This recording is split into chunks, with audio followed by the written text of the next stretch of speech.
26th. And because it's Friday around here at Vote Common Good Daily Podcast live stream, we like to say it's Science and Economics Day here. And we're going to be talking about economics today with Fadhel Kaboub, who's becoming, I don't know, Fadhel, if we can say this about you officially, but like our the economist of the Vote Common Good ideas.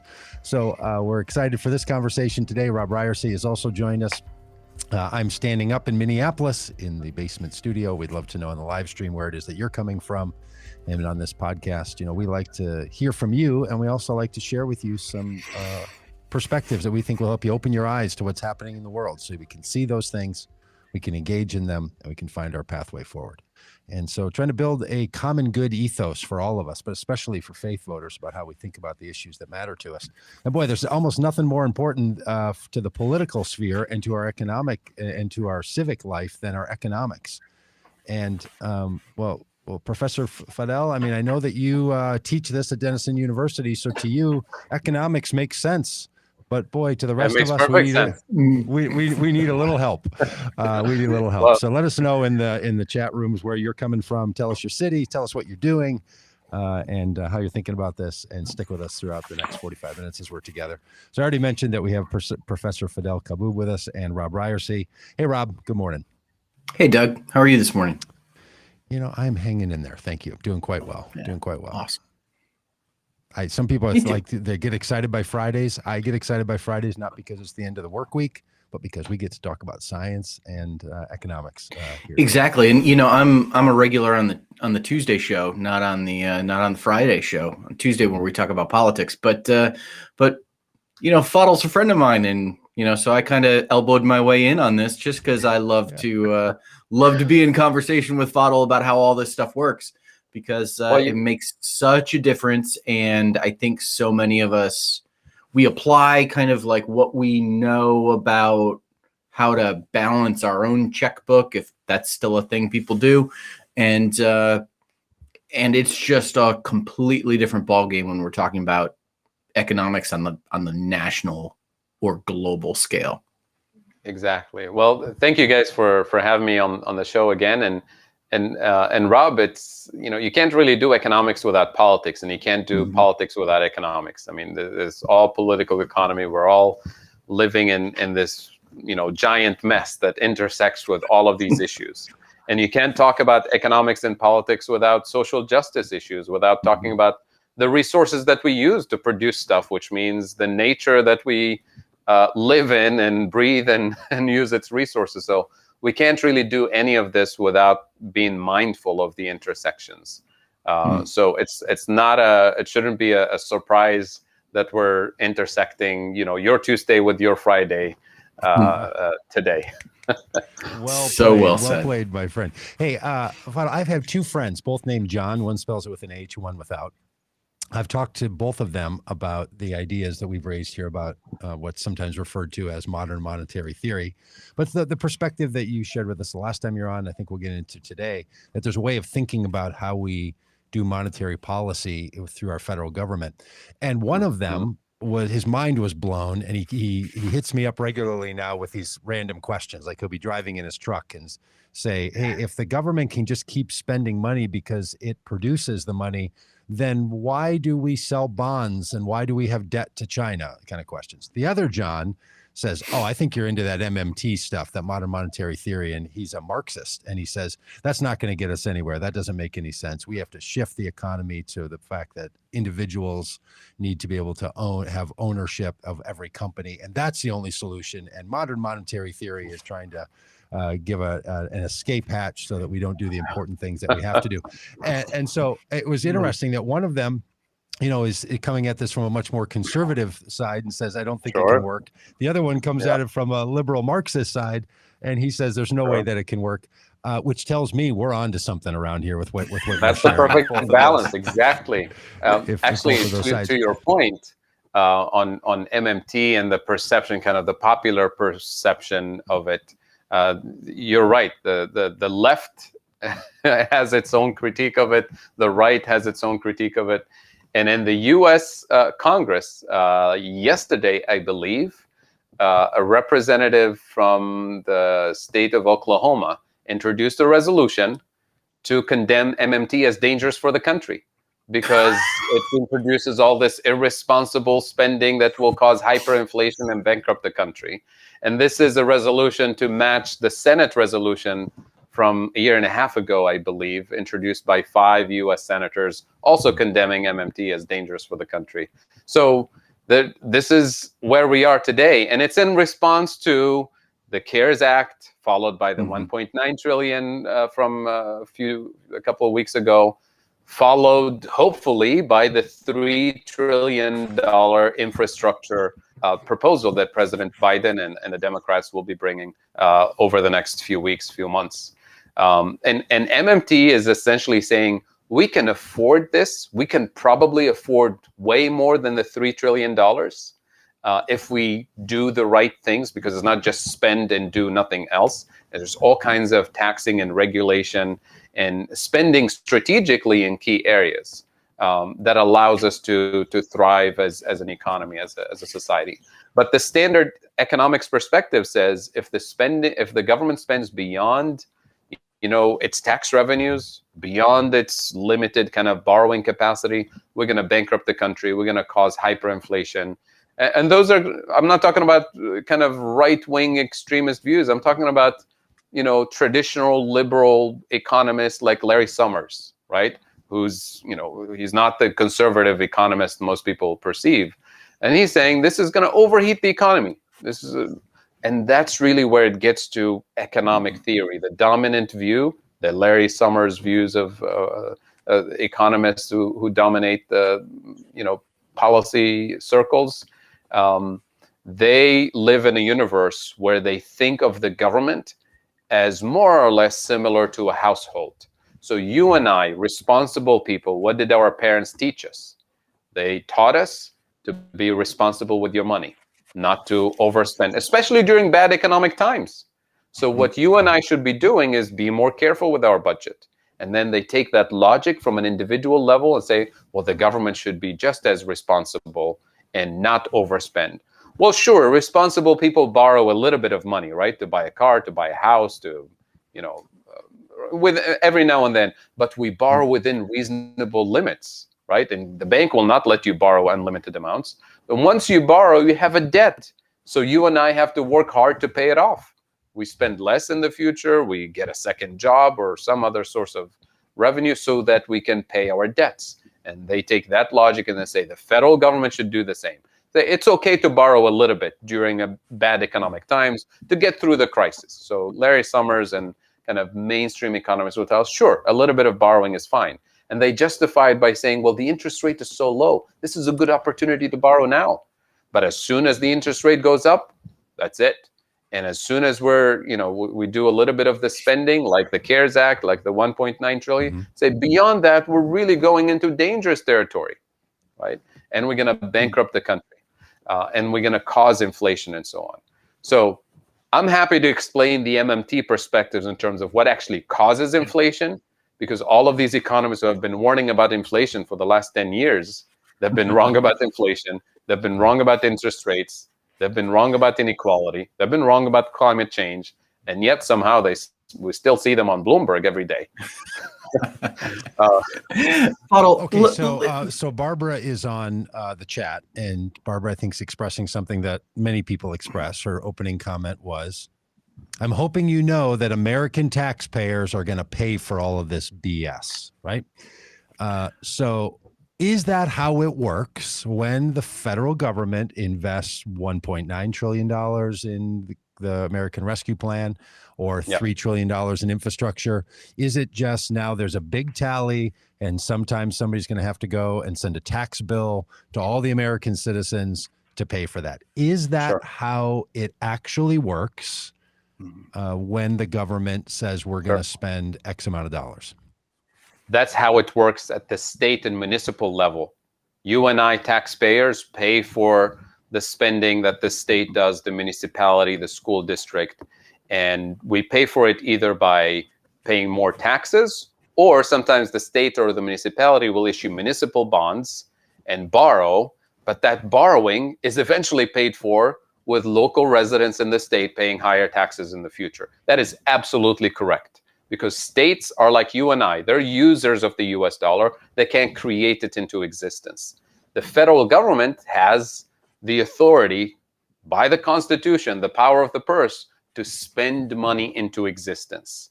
And that's a very serious responsibility. It doesn't mean we should spend unlimited amounts.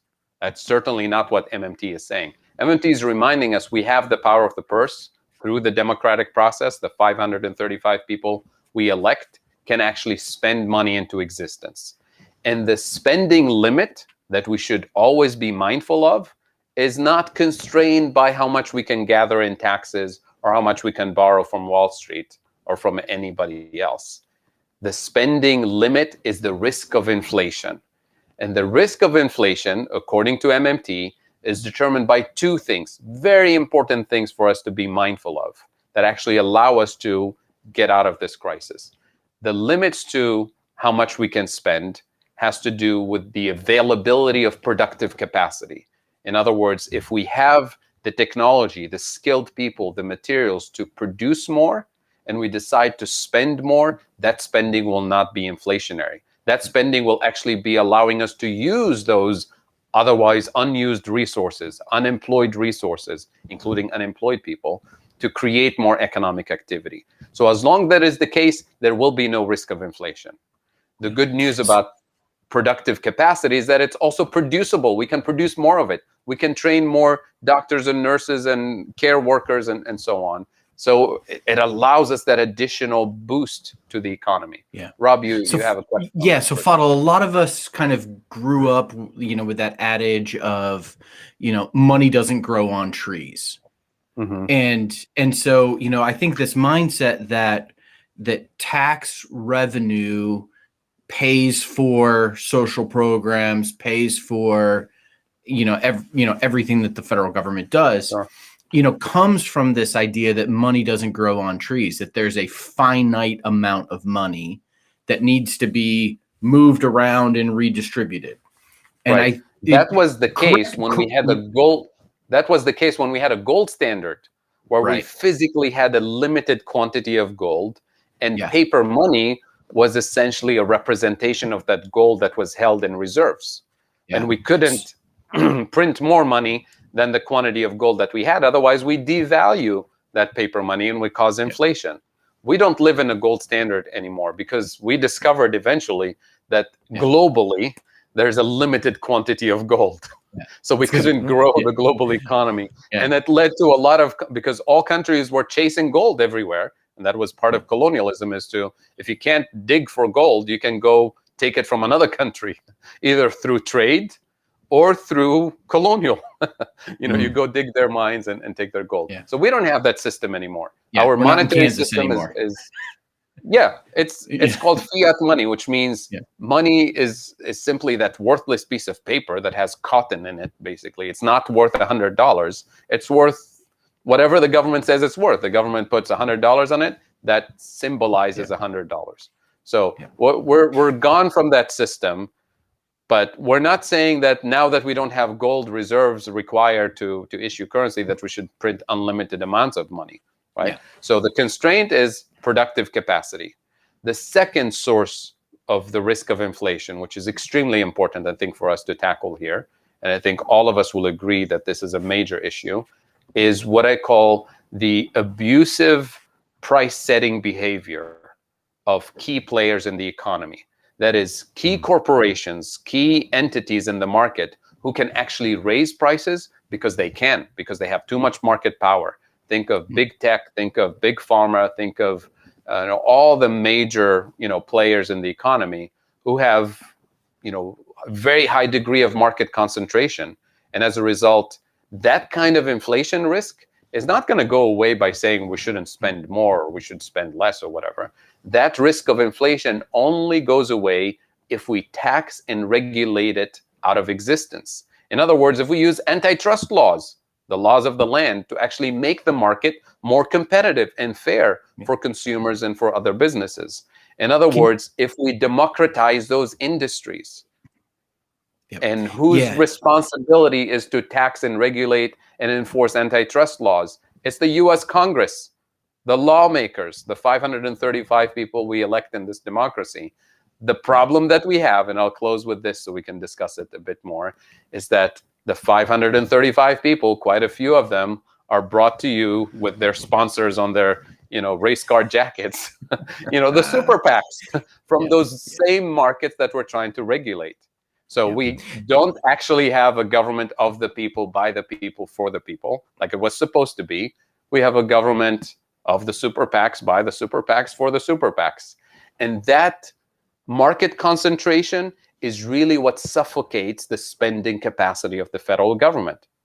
So the more we democratize it, the more we increase the potential spending capacity before we hit the risk of inflation.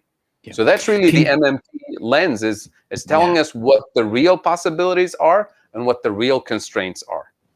Can you give us an example of one of those corporations that has that kind of outstripped influence that you think, hey, there could be some regulation here that could make a difference?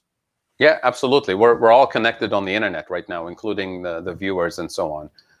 Who's providing your internet service, right? Your broadband company or DSL company, whatever service you use.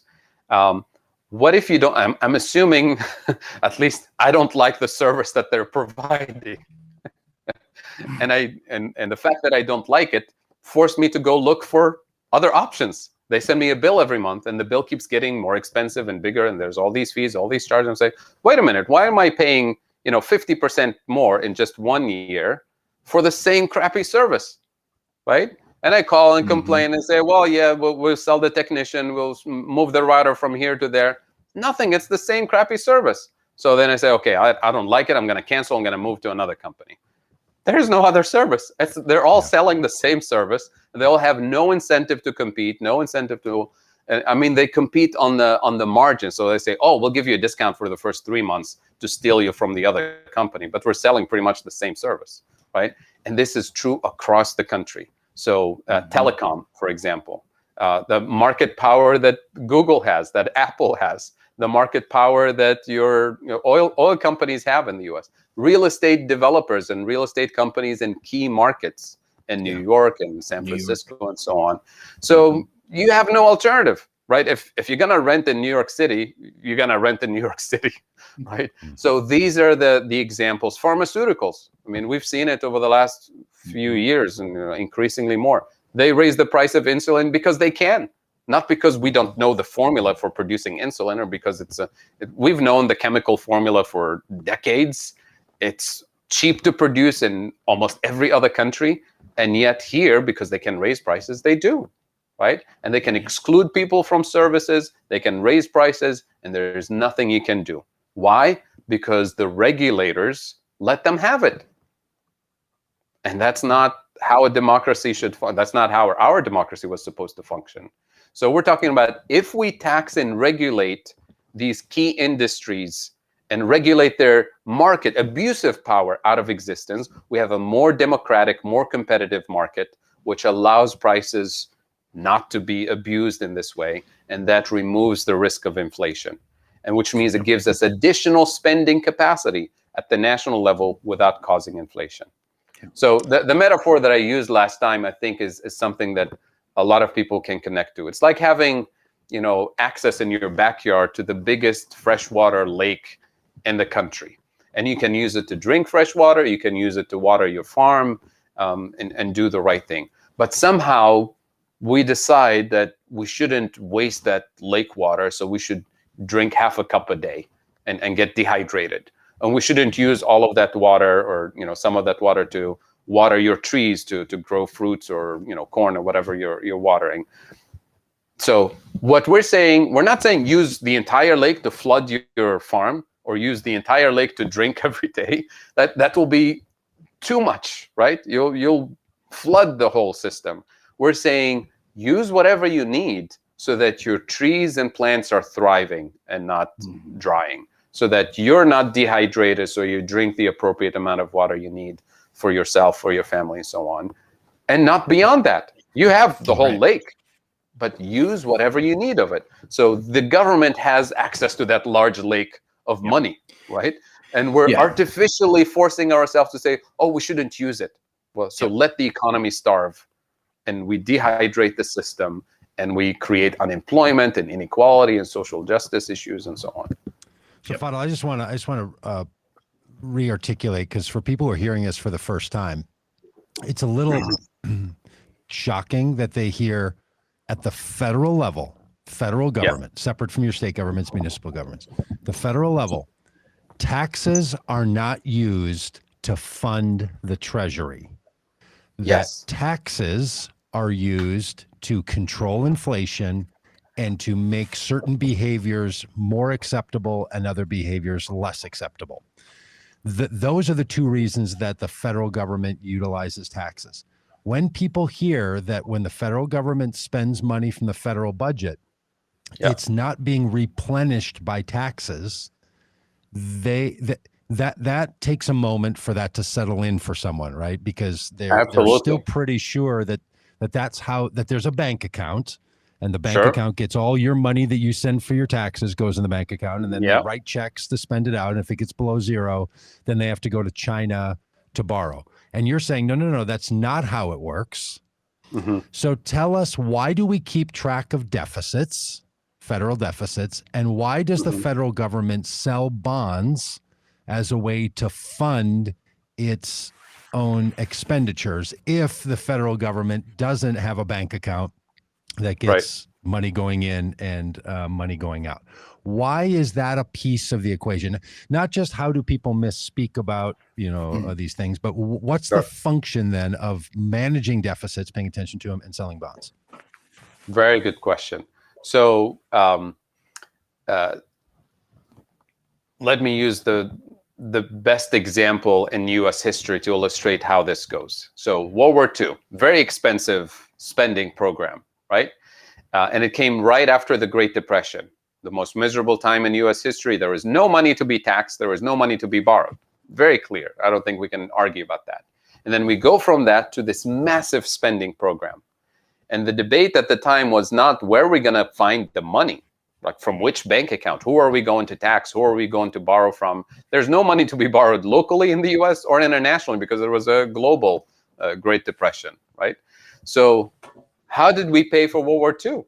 We used the power of the purse, the capacity of the federal government to spend money into existence, and hired tons and tons of people across the country. We moved the unemployment rate at the time from right before the war, I think it was something like 17 or 16%, to pretty much zero. We actually had to bring women into the labor force, older people back into the labor force, younger people into the labor force, and work third shift to keep up with the war effort. So massive shift, all of it paid for by government spending money into existence. So we knew how to do this, and we know how to do this all the time. We just sometimes pretend not to know how to do it.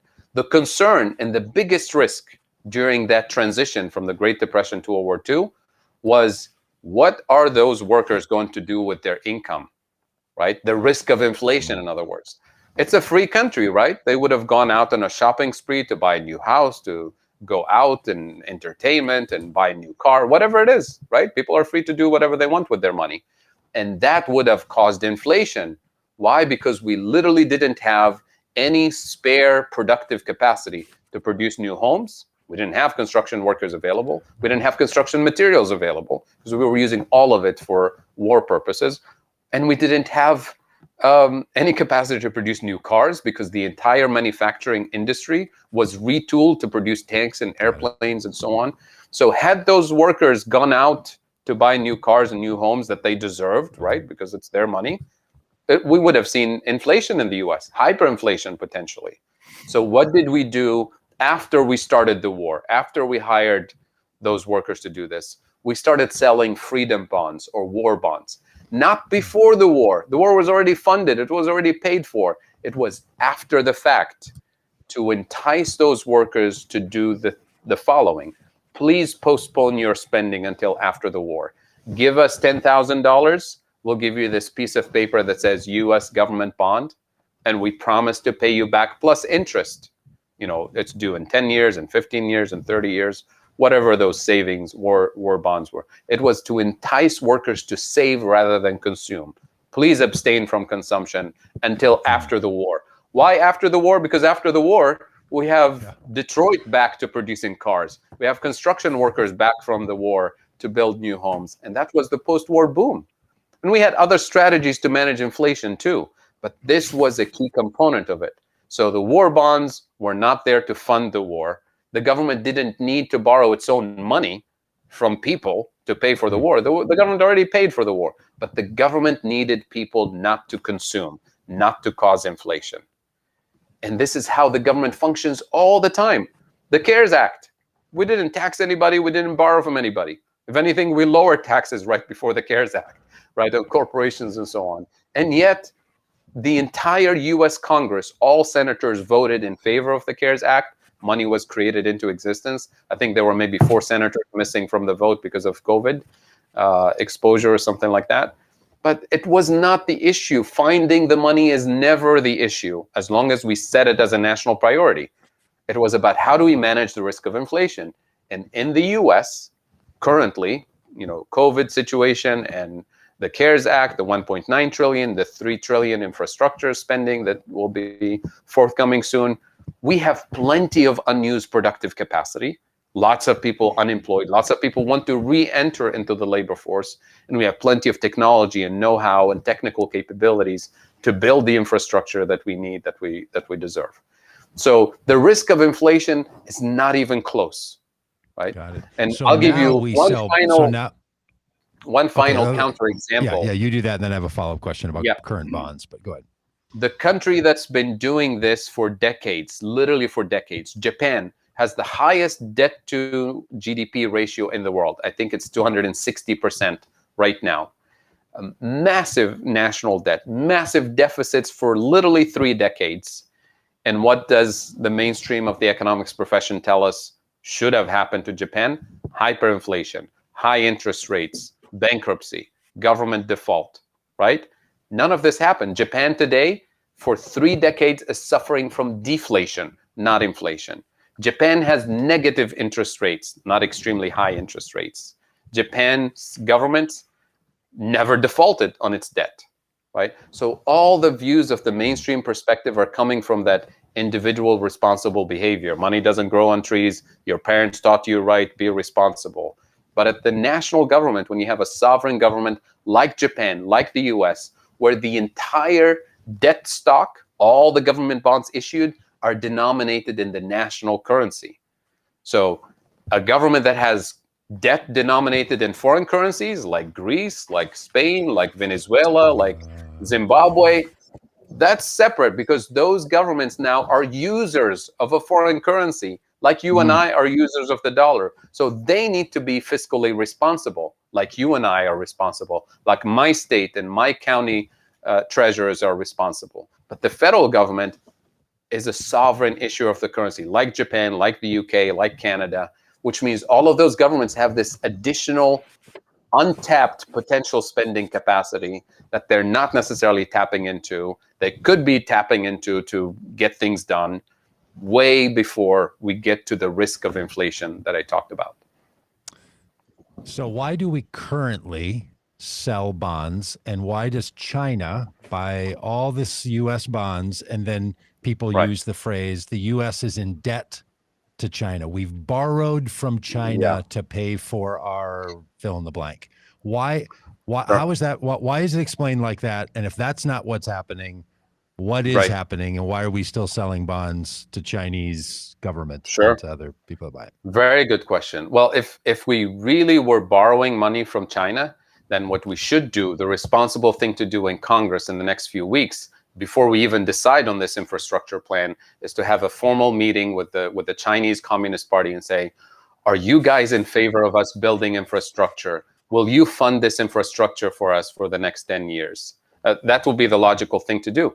Yeah. None of this is happening, right? We are a sovereign nation. We decide what we need here. We create money to do it. And then when we spend that money and we pay millions of workers to build a new infrastructure and to improve our quality of life, what we are concerned with is, what will they do with that spending? Will they spend it and hyperinflate the economy? Do we have additional capacity for them to buy new homes, to have more entertainment, to buy more textiles, or whatever they want to buy, right? Consumers buy whatever they want. That's the concern that we should be having now. So as part of that exercise, the federal government and the Treasury sells bonds to investors who want to save in the safest asset in the world, which is AAA rated US government bonds.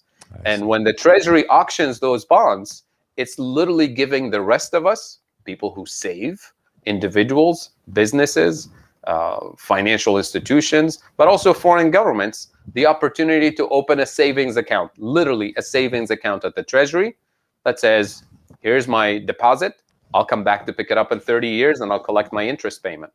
Now, if you are China or Japan or any major exporter in the world, which China is the second largest economy in the world, you earn a lot of export revenues in US dollars because that's the dominant currency.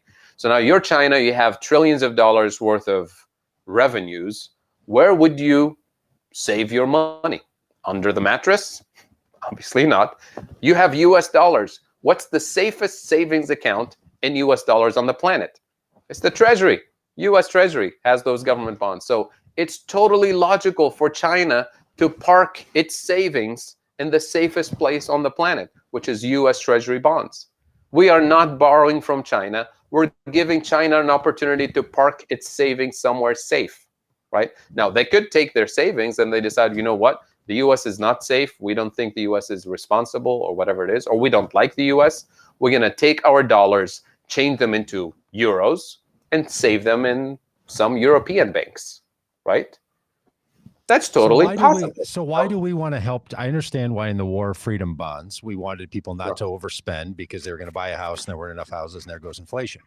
But why do we keep doing bonds if that's not what we're doing? And why do we want China to have a great savings plan? I mean, so getting beyond just sort of to put a point in the fact that what you're saying is when someone says, how much do we owe China? You're saying we don't owe China. That's not how you talk about it. It'd be like saying to to a bank, well, how in debt are you by how much savings people have in your bank in your banks that's not how you would determine debt.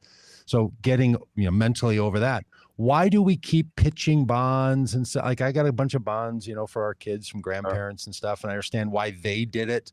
But why do we keep wanting to push these bonds if it's not to control inflation in the U.S.? Why are we helping China or any other sovereign nations?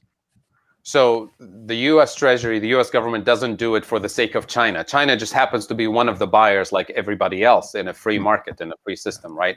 The primary goal is to manage the U.S. economy here internally, especially the banking system. So one of the key stabilizing policies that the Federal Reserve uses on a day-to-day basis is a policy to stabilize short-term interest rates. And if short-term interest rates skyrocket by accident because somebody at the Fed fell asleep at the desk a particular day, if interest rates go up dramatically, bond prices in the US will crash and will cause a ripple effect in financial markets. And so take this as a basic formula. When interest rates go up, bond prices go down. It's just the way we calculate bond prices in the US, and I mean globally. So what happens if the Fed doesn't have this key policy tool to stabilize the interest rate? And that key policy tool, I'll explain in a second, which is buying and selling US Treasury bonds. If the bond market crashes, the bond market, US Treasury bonds, are the benchmark. It's the risk-free asset that everybody on Wall Street in any financial market uses as what we call the risk-free asset. It's the benchmark based upon which we price everything else in the private sector, because that's considered the benchmark risk-free. It never defaults, because a corporation can default. A corporation can go bankrupt. So we always price according to that baseline. So if that baseline crashes all of a sudden, all the other prices in the market will have to adjust, and you have a financial market crash. And we have instability, we have a crisis. So the job of the Fed is to keep those interest rates stable at the desired target, so that the bond market's stable, so that financial markets are stable. Without it, we'll have a disaster. So how does the Fed meet that target on a day-to-day basis? So they target this key interest rate. It's called the Fed funds rate. It's the interest rate that banks, private banks in the US, charge each other when they borrow and lend to each other.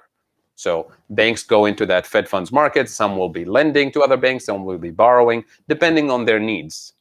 And if we starve the market of liquidity, we're going to end up with all banks going to the Fed funds market trying to borrow, right? And if the Federal Reserve Bank doesn't inject additional liquidity, that market will be dry and the price will skyrocket. And if it skyrockets, you have a bond market crash, you have instability. So what does the Federal Reserve Bank do on a day-to-day basis? They watch that interest rate like a hawk. And if they notice it's slightly going up, then they know the market needs a little bit more liquidity. So how does the Fed do it? The Fed goes into the bond market and decides, well, we, the Federal Reserve Bank, are going to buy $100 billion worth of bonds. So we're going to take those bonds out of the system, and we're going to put liquidity into the banking system. Because when we pay somebody, the money goes into a bank account. And that money ripples through the financial system. So now we have more liquidity. And vice versa. If the Fed notices that that interest rate is dropping slightly below the target, well, the Fed knows that there's too much money in the system. So we need to go in immediately and sell US government bonds to somebody out there. It doesn't matter who it is. And then we're pulling money out of the system. And they do it back and forth until they stabilize the interest rate at the desired target. The policy tool that the Fed uses, US Treasury bonds. That's the key policy tool that we do that. That's the risk-free asset. It stabilizes the market. And don't take it from me. Alan Greenspan was asked about this before Congress at the time during the Clinton administration, when people were talking about we should be paying off the national debt, we should get rid of the federal government, shouldn't be borrowing as much, and so on. He literally said this, and you can find the quote on YouTube. He said, if you pay off the national debt and take away those government bonds, you might as well shut down the Fed. In other words, we'll have no policy tool to do what you ask us to do, which is to stabilize the system, right? So we need government bonds, not because the government needs to borrow money from us. The government has its own way to create its own money. But we're providing these tools to the Federal Reserve Bank, to the financial system, to create a smooth functioning, stable economy, to allow us to target interest rates, to stabilize inflation, and so on. But we don't need, the federal government doesn't need to borrow its own money. Your state, your municipality needs to borrow money. You and I need to borrow money to buy a house or start a business or something. Yeah.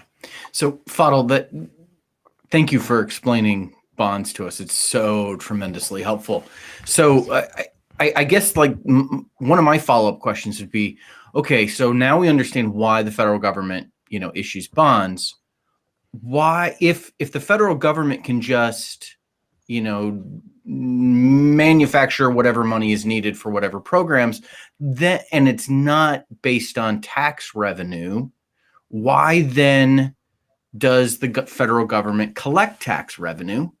What's the purpose of it? And kind of a secondary question to that is, shouldn't conservatives who are against, tend to be against taxes, shouldn't they just totally love this MMT idea? Shouldn't they embrace this because it's the path to reduce taxes?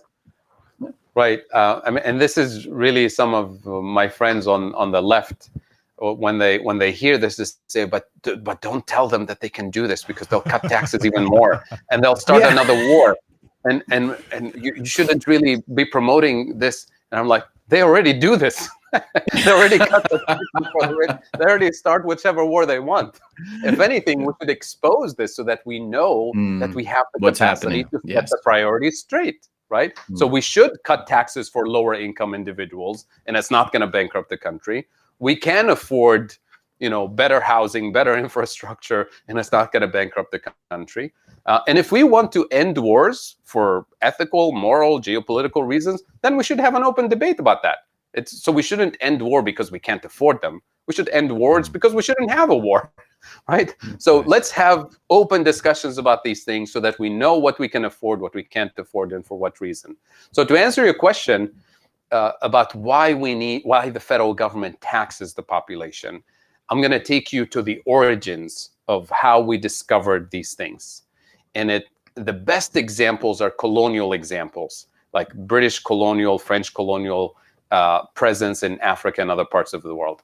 The first thing that a colonial authority does when they move into new territory is to impose a tax on the local population. Now, the local population has its own economy, its own money, its own functioning, but the British authority will come in and say, well, we don't really care for your economy, for your system. We are imposing a tax for every head of household in this community. And you have to pay the tax in British pounds that you do not have, that you must earn somehow. And you say, well, wait a minute, we don't care for your taxes. You know, what are you going to do? Oh, well, we're going to take your land, take your property, put you in prison, enslave you if you don't pay the tax. Say, okay, so how do I get rid of these people who want to enslave me and take my land? How do we pay you this tax? Say, oh, glad you asked. We're looking for people to dig mines for us. We're looking for people to do XYZ for the British government, for the British colonial authority. So work for us, dig the mines, we'll pay you a weekly wage, a daily wage in British pounds, and at the end of the year, you can pay your taxes to us. Makes perfect sense. So now you're going to have a core group of the population, not everybody working, but a core group of the population saying, okay, we're going to dig the mines, we're going to do this work. We get paid in British pounds, and at the end of the year, say April 15th or something like that, you pay your taxes to the British authority. Now think of this logic. Let's say the British authority spent 100 million pounds in that society in year one, the very first year. So there's 100 million pounds in circulation in the economy. What's the maximum that they can collect on April 15th? 100, right? There's no way they can collect 101, right, in that closed economy example. What if the tax rate is 100% so that the British authority can balance its budget and not have a deficit? What are they going to have? They're going to have a rebellion. People worked hard the entire year and the British government took all their money and left them with nothing, starving, right? So what's the reasonable tax rate that the British authority, the French authority used during colonial times? Well, maybe 15%, 20%, whatever you think is reasonable, but wouldn't start a rebellion against the British authority because you want to continue the colonial extraction. So what happens if the British authority only taxes 30 million and they spent 100? They have a deficit of 70 million pounds. Where is that money? Does it disappear? It's somewhere in the economy, in the private sector, because people are using it in private transactions now. Your money dominates the new economy. The old money doesn't exist anymore because nobody cares for it. So the reason you impose a tax is to enforce the demand for your currency and give you that sovereign power that allows you now to marshal the resources that you need to dig the mines, to build the bridges, to do whatever the authority decides. Now, the authority can be abusive, dictatorial, colonial, and it could be fair, it could be just, it could have a public purpose to build a better infrastructure for society, to fund schools and hospitals and so on. So the challenge for the British authority was not finding the money. They create the money.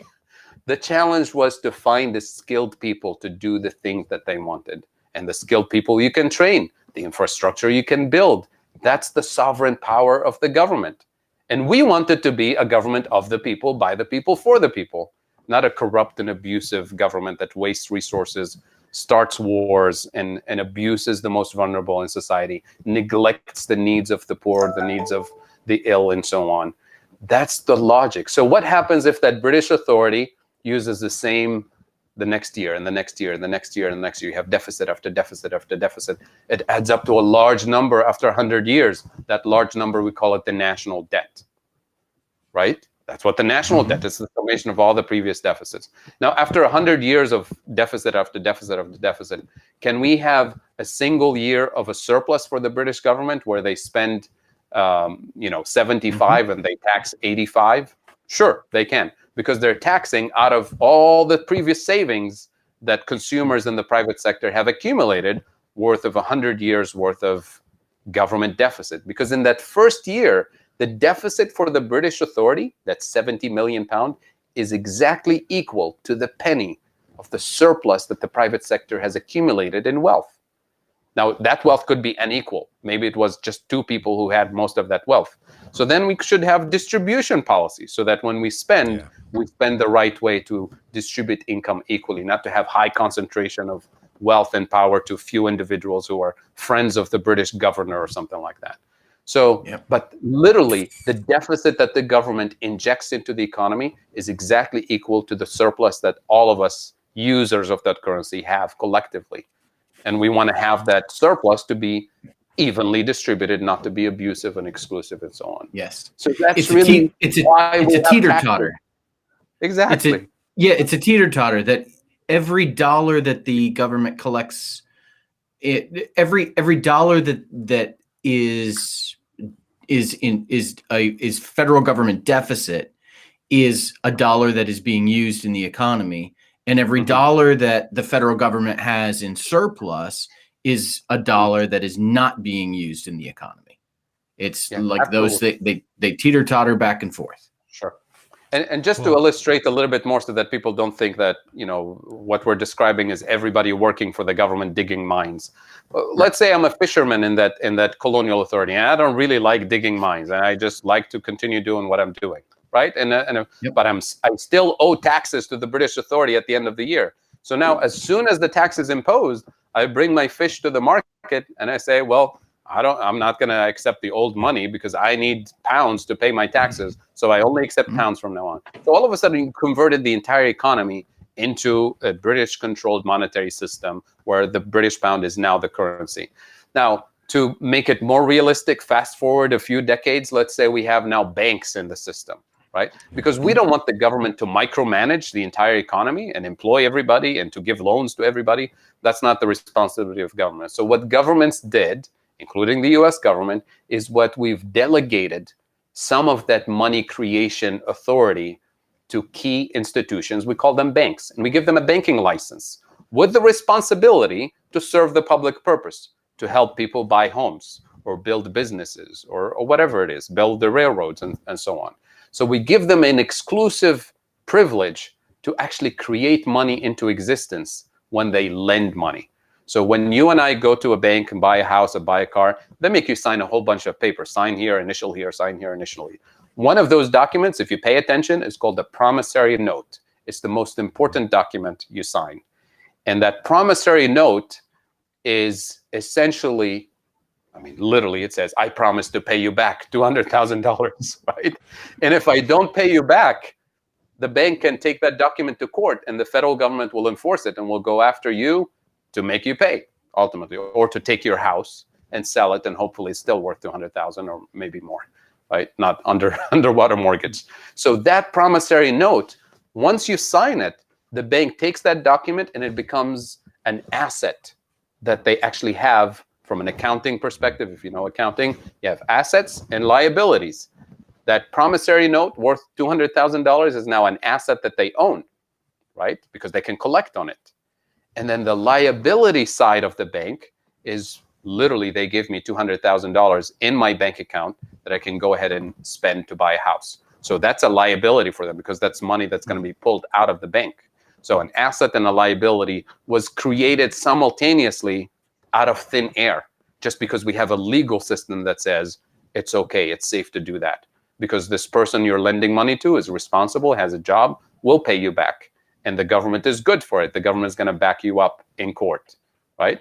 So what is stopping the bank from lending me $2 million to buy a fancier house? Well, my productive capacity. Am I good for $2 million? Not even close, right? But if I had that wealth and that job that paid me massive bonuses on Wall Street, I go to the bank, the same loan application, they look at my income, they look at my job and everything and say, oh, it looks like you're good for a $2 million home. So all of a sudden, that same promissory note has a whole bunch of zeros on it. So now their asset went up by $2 million. My bank account went up by $2 million. Now I can buy the house.